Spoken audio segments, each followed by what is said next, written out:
There are phases in life when you feel like you're climbing a mountain covered in fog. No one beside you, no one cheering, no one watching. You keep walking, keep trying, keep honoring your promise to yourself. Yet the world outside seems hauntingly silent. No one says, "I'm proud of you." No one sees the silent battles you've fought. And sometimes you ask yourself, is it worth it when no one witnesses it? But it's precisely in that solitude where another kind of strength begins to form, a strength that doesn't need praise or validation. Carl Jung once said that every rebirth begins with dissolution. When there's no one left to lean on, it's not the end. It's a sign that your soul is preparing to enter a new stage, where you become your own source of power. In today's video, we will walk through that journey, the 7 steps to rise, even when no one is by your side. It's in the moment you stop waiting for someone to lift you up that you discover a profound truth. Everything you've ever sought in the outer world, strength, love, peace, has always been within you, waiting to be awakened. And when that happens, you don't just rise, you begin to walk with your own light. Number 1. Loneliness, the silent teacher of strength. There are moments in life when the world seems to pull away. Familiar conversations no longer excite you. People who once walked with you begin to feel distant. Everything on the surface stays the same, your job, your relationships. Yet inside, you know something is changing. No one tells you this is the beginning of growth, because most people are afraid of this stage. But for Carl Jung, this is the first sign of the night sea journey, the dark night of the soul. When you no longer resonate with the old world, and to step into the new, you must pass through your deepest shadow, loneliness. The loneliness Jung spoke of is not about being physically alone in an empty room. It's the feeling of being disconnected from everything that once made you feel you belonged. You still smile, still talk, but deep down, you know what's happening around you no longer touches your soul. The world seems to speak a language you no longer understand, and you're left with only yourself. Many believe that reaching this point means failure, but in truth, it's the moment your soul begins to separate from the persona, the mask that once helped you fit in.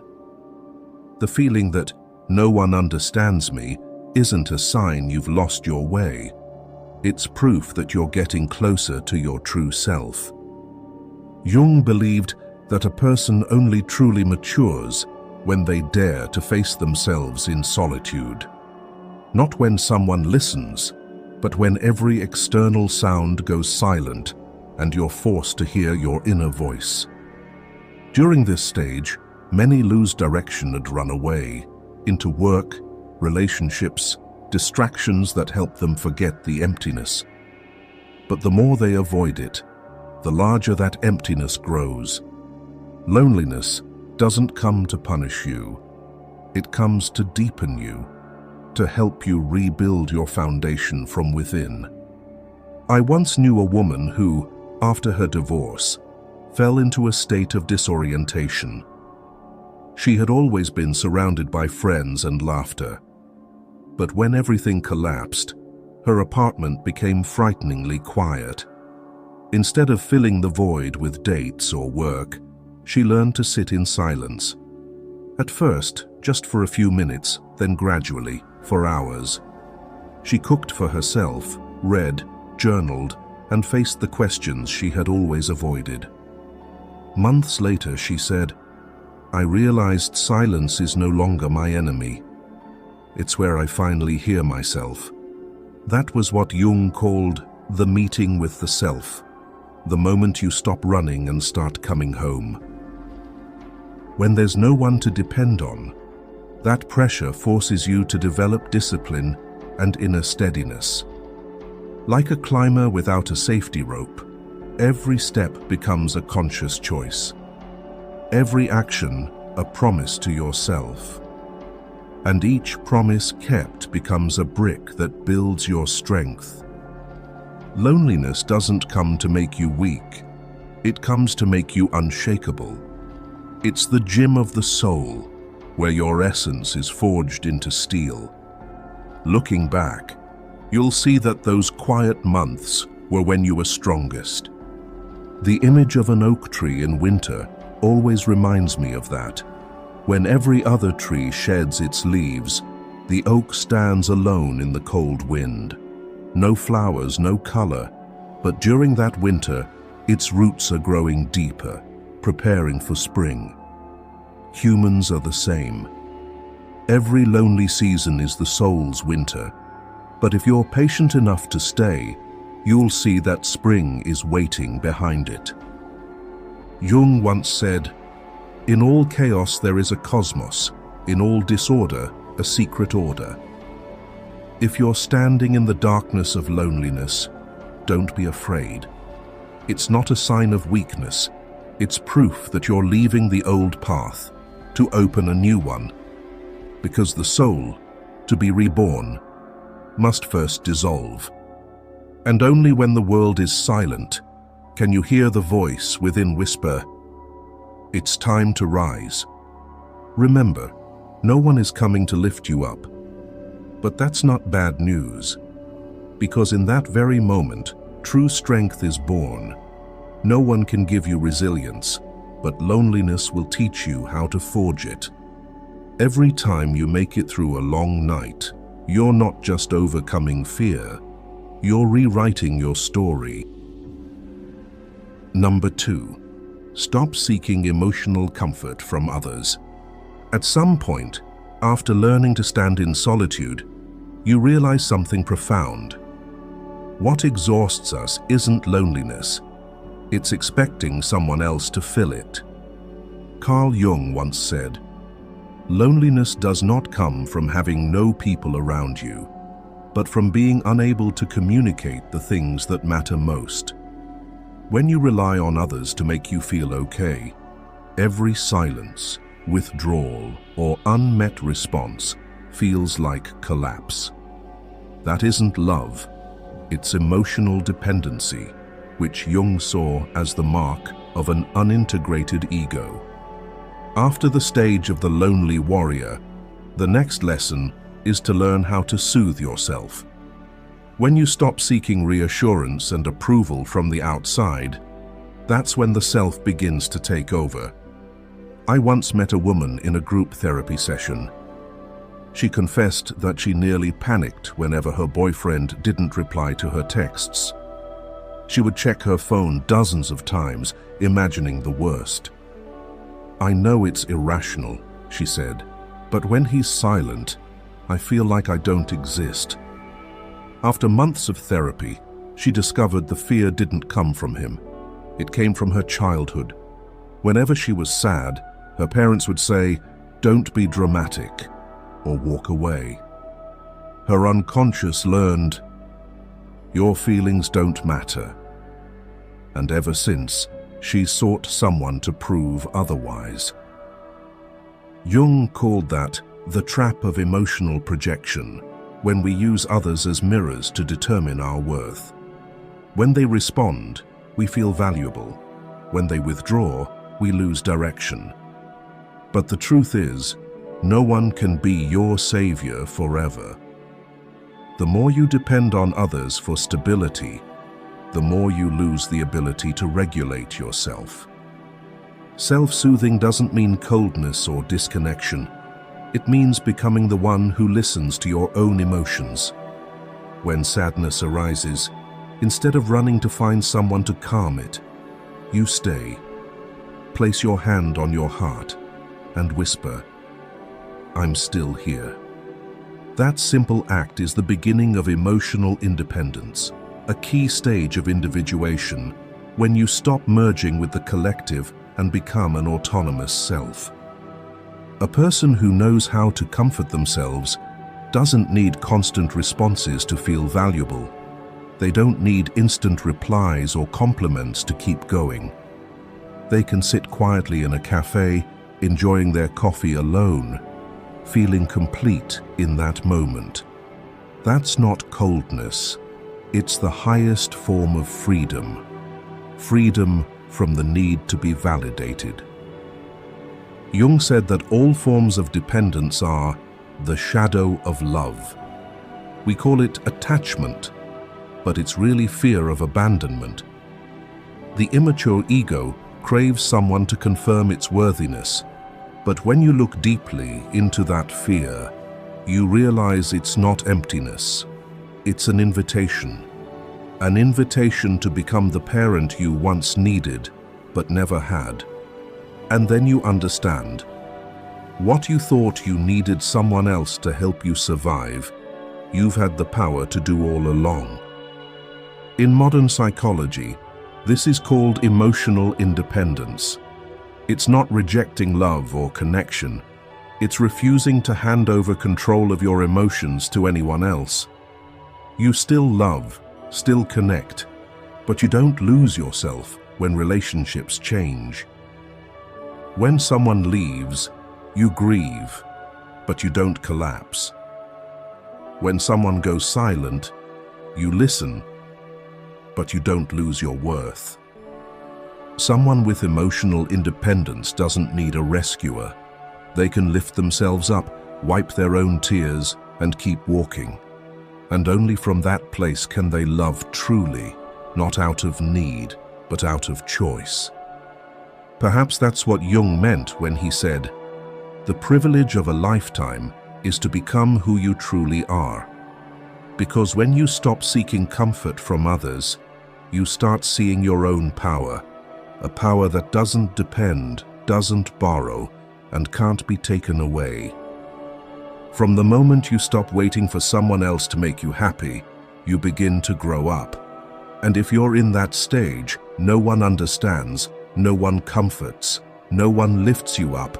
Remember, it's okay. No one coming doesn't mean you're alone. It only means it's time to stand on your own 2 feet. Whisper quietly to yourself, "I don't need anyone to save me. I just need to not abandon myself." That's the second step and the turning point to rising, even when no one is there. And if you're in that stage now, learning to stand alone with no one understanding or comforting you, see it as a sign that your soul is maturing. Let me know you're still here by leaving one word in the comments. Still, as a signal that even when no one stands beside you, you still choose to stand with yourself. Number 3. Stop complaining. The language of the victim ego. After you've learned to stand strong in solitude and soothe yourself, another subtle but demanding challenge arises. Stop complaining. Complaining is how the ego keeps you anchored in your comfort zone, the place where you get to see yourself as the victim. It convinces you that you have a reason not to change. But the irony is this: every time you complain, you reinforce the belief that you are powerless, unconsciously sending the message, "I have no strength." Carl Jung called this the shadow of self-pity. When you're trapped in that darkness, you stop acting and start repeating the same question. Why me? As if the universe is unfair, as if the world owes you an explanation.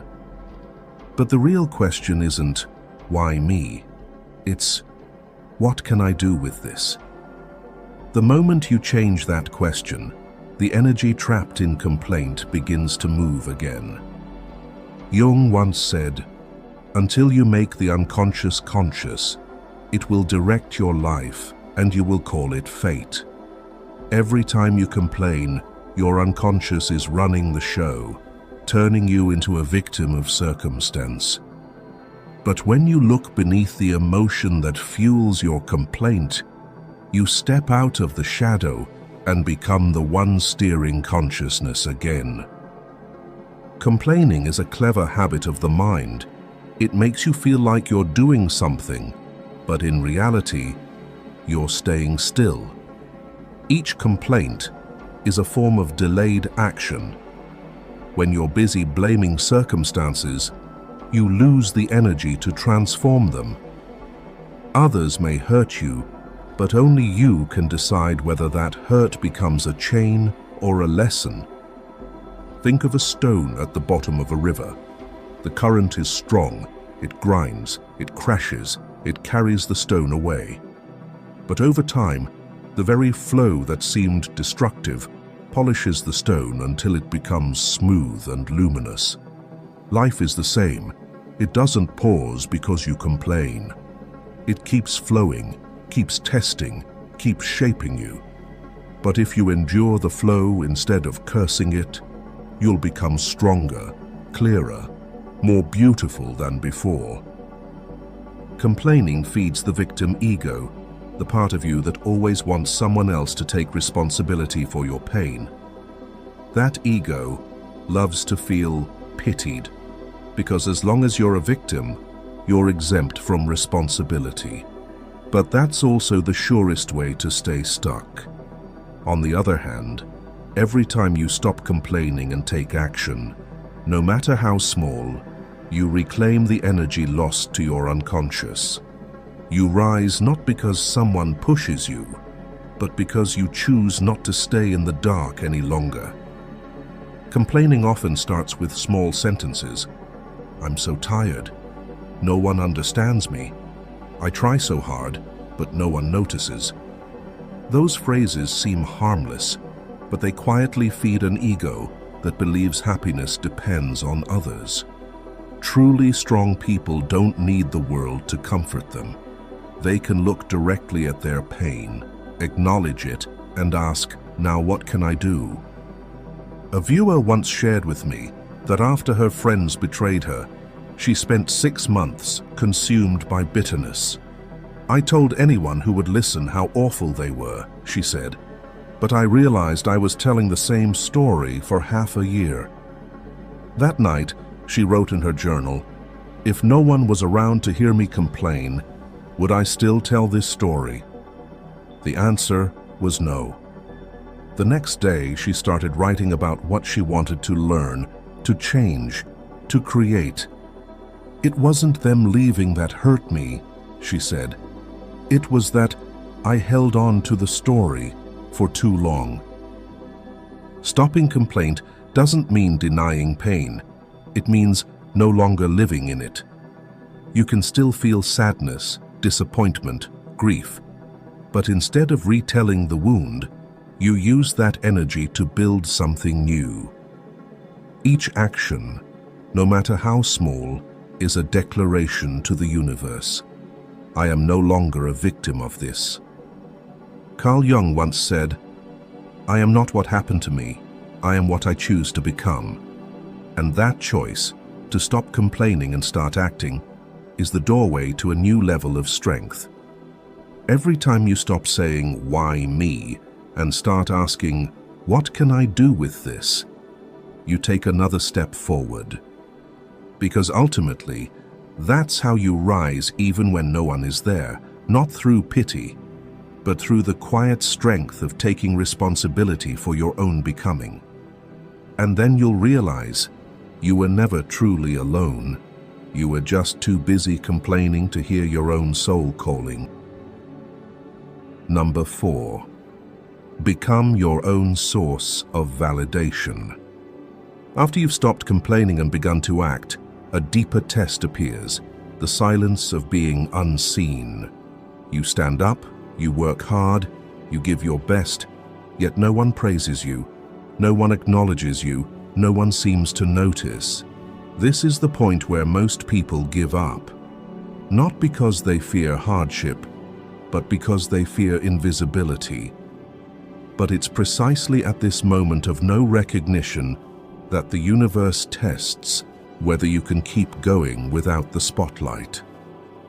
Carl Jung once said, The most terrifying thing is to accept oneself completely. Because when Carl Jung once said, the most terrifying thing is to accept oneself completely. Because when you truly validate yourself, you no longer hide behind others' opinions. You don't need compliments. You don't need proof. You don't need witnesses to your worth, because you've become your own witness.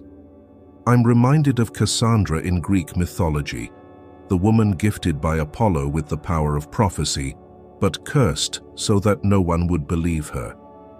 She saw the truth, saw disasters before they came, but everyone turned away, calling her mad.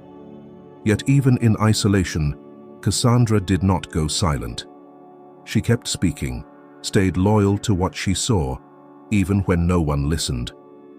At a deeper level, her story is a metaphor for every strong soul, those who continue to honor their truth in silence, even when the world refuses to see them. Sometimes, being believed isn't as important as staying true to yourself. Likewise, in modern life, many give their all only to be met with silence. I once spoke with a woman who, after years of dedication, was often the last one in her office at night. Yet when awards came, her boss praised someone else. I felt invisible, she said. One day, she decided to stop working to be seen and start working to see herself. Every time she finished a project, she wrote down what she'd done well, rewarded herself with a quiet afternoon, a coffee, a book. I realized external validation lasts for minutes, but self-recognition stays for days. That's the shift from the dependent ego to the self, the mature center of consciousness in Jungian psychology. Those who live from the self act, not for praise, but because it's an expression of who they are. They don't need an audience to know their worth, because their value doesn't come from applause, it comes from the frequency of inner truth. External validation, in the end, is just a reflection. Those who haven't seen their own light will always chase it in others' eyes. But those who've seen it within carry it wherever they go. They no longer need others to believe because their belief has become their foundation. Jung once said, "Knowing your own darkness is the best method for dealing with the darknesses of other people." When you dare to look inside, to see both your weakness and your strength, you no longer need the world to prove anything to you. You're no longer controlled by the fear of not enough, because now you are enough, simply because you know it. Self-validation isn't arrogance, it's the deepest form of self-respect. It's knowing you're still on your way, still imperfect, yet you hold yourself with both hands, light and shadow alike. Those who can validate themselves don't deny their flaws. They see them as proof of becoming. Mistakes don't reduce their worth. They make their path more real. Think of how steel is forged. Metal hardens only when exposed to fire. The same goes for the soul. Silence, neglect, and lack of recognition are the flames that strengthen your core.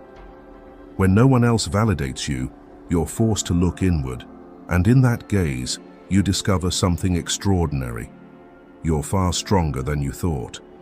And when you truly embrace that, something miraculous happens.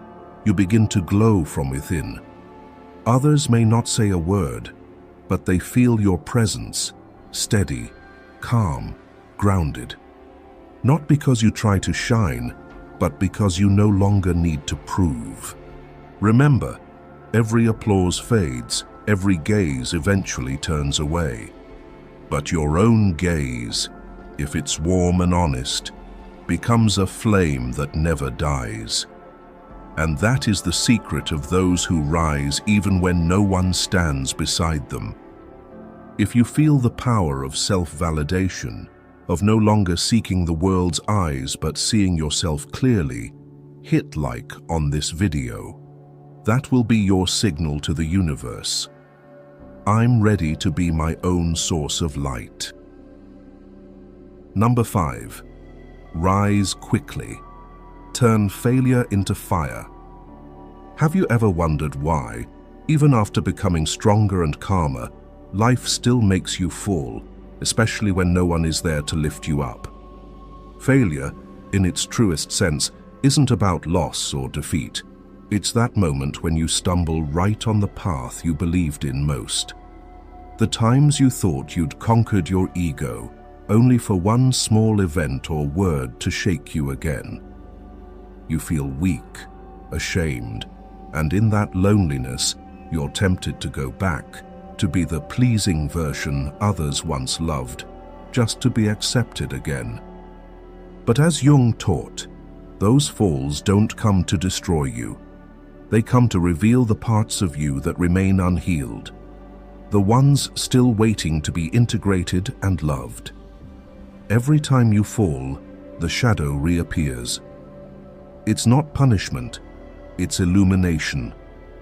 It shines light on your hidden arrogance, your fear of criticism, your hunger for approval. And the moment you rise again, without applause or support, your self expands. In a letter to Freud, Jung wrote, "Mistakes are, after all, the foundations of truth.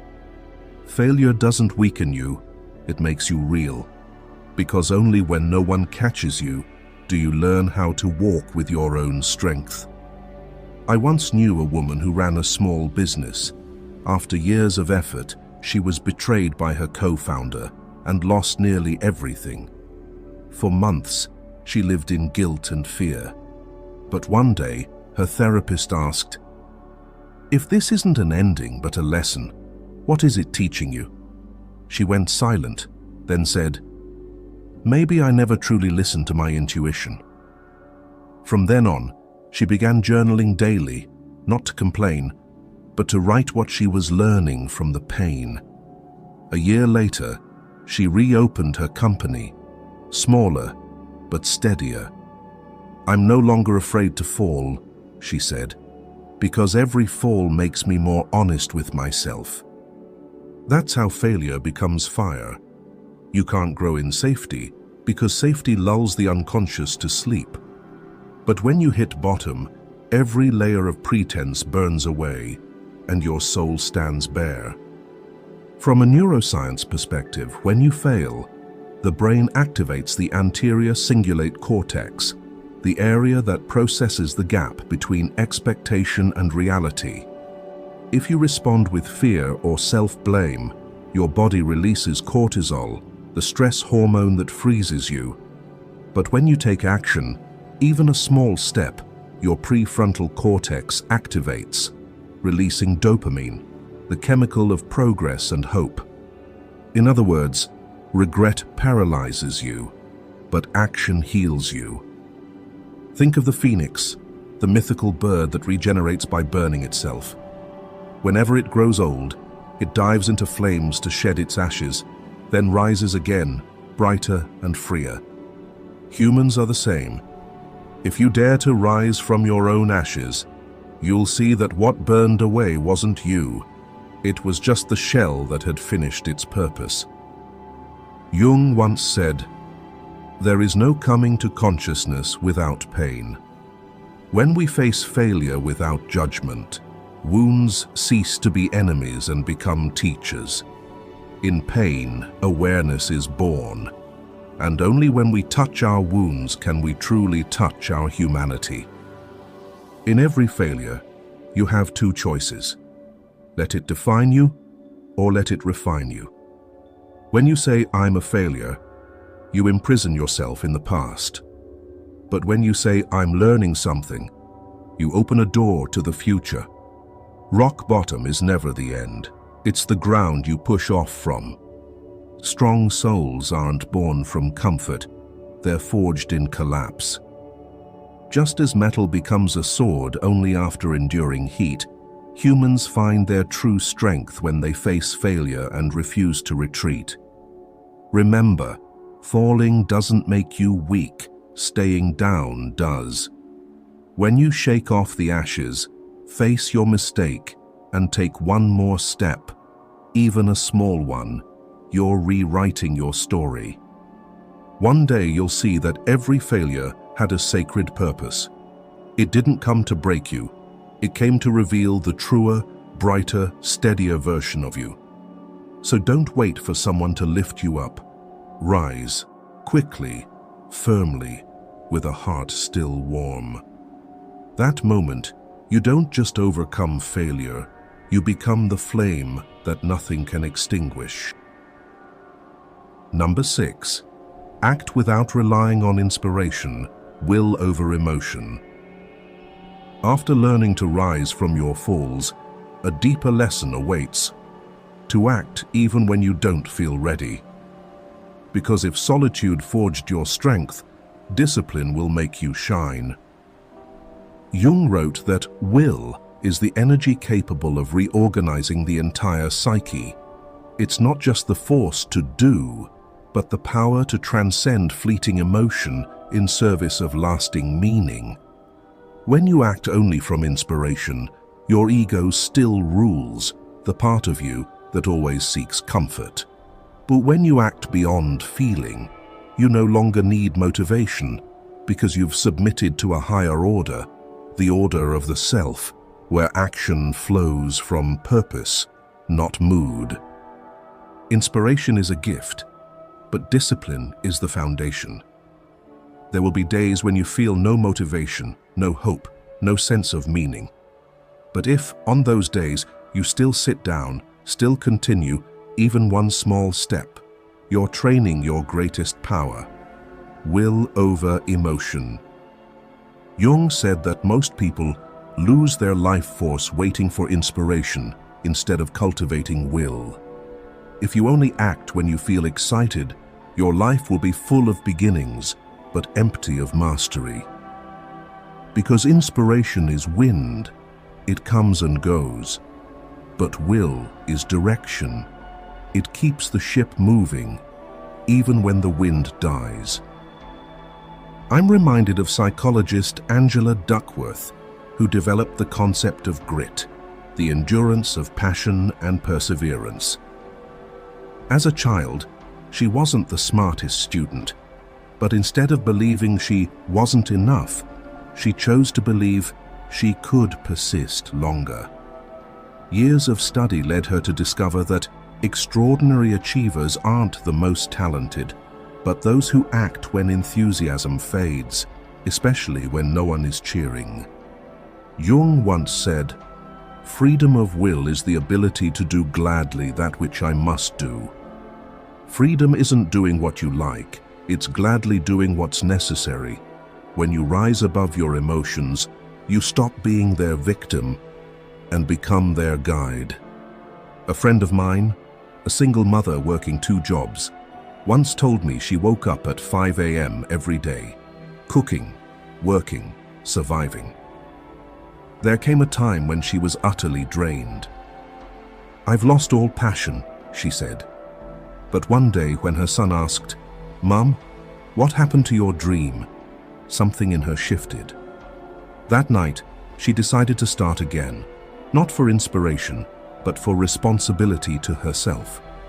She began small, waking 15 minutes earlier to read, writing 3 daily goals, saving every spare dollar for her dream bakery.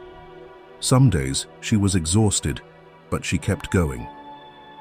"I stopped waiting for motivation," she said.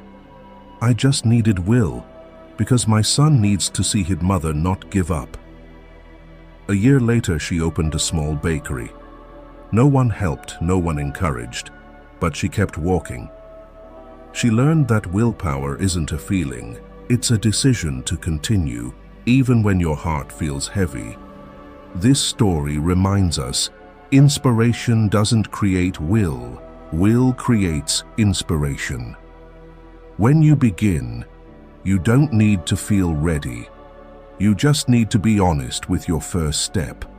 Inspiration will follow as a reward for perseverance. Strong-willed people aren't emotionless. They simply don't let emotion control them. They still fear, doubt, and tire, but they act for something greater, for values, commitments, integrity. Each time they do what's right instead of what's easy, they strengthen the bridge between consciousness and soul, between the small ego and the mature self.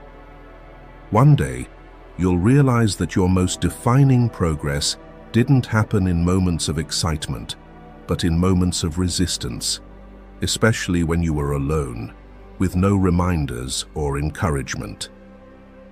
Those are the moments that shape you, not because they're easy, but because you refuse to let mood or loneliness dictate your direction. So if today you feel uninspired, unseen, unsupported, remember, you don't need any of that to move. You just need one small decision to start. Not perfectly, not dramatically, simply start. And then, consistency will take you further than anyone who ever tried to help you, to the far shore of yourself. If you've ever had to keep going alone, without motivation, without support, guided only by will, share your story in the comments. Because maybe your story will be the small flame that keeps someone else from giving up today. Number 7, you don't need anyone to understand you. Everything you seek is within. There comes a moment, after all the silent effort, when you realize you've done everything right, kept walking, stayed disciplined, stayed faithful to the path. Yet the outer world remains silent. No one knows, no one understands, no one says thank you. And in that quiet, a subtle emptiness arises. Do all these efforts even matter? That's the final lesson. When no one is left to lean on, you must find your own light. When you crave understanding, you're still asking others to validate your existence. But no one can truly understand you, because only you know how deep your inner journey has been. Carl Jung once wrote, "Your visions will become clear only when you can look into your own heart. All the answers you seek are already within your unconscious. You only need enough stillness to hear them." After years of living to be understood, you realize not everyone has the capacity to see you at your depth. Sometimes, they only see the parts that make them comfortable. And that's not their fault. In a world where everyone is searching for themselves, few can truly see another soul. When you stop expecting understanding from the outside, you begin the return inward, where all your contradictions start to harmonize. Fear and courage, pain and healing, darkness and light. There you no longer need anyone to confirm that you are enough. You just need to know that you are being true to your soul, and that is enough. When that happens, you stop looking for saviors because you've become your own. I once heard the story of a young painter who, after years of painting for trends and sales, fell into creative exhaustion. One day she left the city, rented a small house by the lake, and cut off all communication for a month. She painted again, not to show, not to sell, but to listen to what her soul wanted to say. When she returned, her art had changed, raw, alive, full of soul. A gallery in Berlin saw her new work by chance and invited her to exhibit. She said, "When I stopped trying to be seen, people began to truly see me." That's the paradox Jung described. When you stop seeking outwardly, you become a center of inward gravity. Because creative energy, love, and wisdom don't come from being understood. They come from accepting yourself, even the parts no one else understands. Like a lighthouse in the night sea, it doesn't shout to be seen, nor move to seek attention. It simply stands, shining, and by doing so, guides those who are lost. Humans are the same. When you stand in your own light, without needing recognition, your presence itself becomes guidance for others. Carl Jung once said, "Who looks outside dreams, who looks inside awakes." When you stop asking the world, "Who am I?" and start asking yourself, "What do I truly need?" the veil of the unconscious begins to lift. The psychotherapist Carl Rogers once said, "The curious paradox is that when I accept myself just as I am, then I can change." No one will ever fully understand you, but that doesn't mean you can't be loved. Because real love doesn't require full understanding, only full acceptance. And when you learn to accept yourself, in all your complexity, depth, and contradictions, you radiate an energy that makes others feel safe near you. Strangely, the moment you stop seeking someone to understand you, you begin to be understood, not through words, but through presence. The ones who truly belong in your life will feel it, without explanation. If life has ever exhausted you with the need to be understood, rest. Sit in silence, place your hand over your heart, and listen. That voice inside, faint but steady, knows the way. It knows where to go, what to release, and how to begin again. And then you'll realize, no one needs to complete you, because you were never incomplete.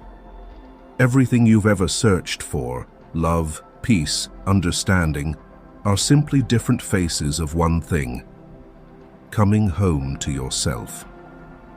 That's how you rise even when no one is by your side, not through the noise of proving, but through the quiet of awakening. A person who can rise when no one is there isn't someone who feels no pain, but someone who turns loneliness into a teacher, silence into fuel, and every fall into a foundation of strength. They don't live to be seen, but to be honest with their soul. When the world goes silent, they listen within. When no one believes, they hold faith themselves. And from that place that once felt empty, another kind of power is born. A power that needs no proof. Because in the end, this journey isn't about becoming unbreakable. It's about becoming authentic, with your fears, your will, and your own light. When you stop waiting to be saved, you'll realize you were never weak. You just hadn't yet seen how strong you really are. If this video has awakened something in your heart, share it, because maybe someone out there needs this reminder too, that they are strong enough to stand up and keep believing in themselves. And don't forget to subscribe, because this journey has just begun. The journey of becoming yourself, steady, clear, and free, even when no one stands beside you.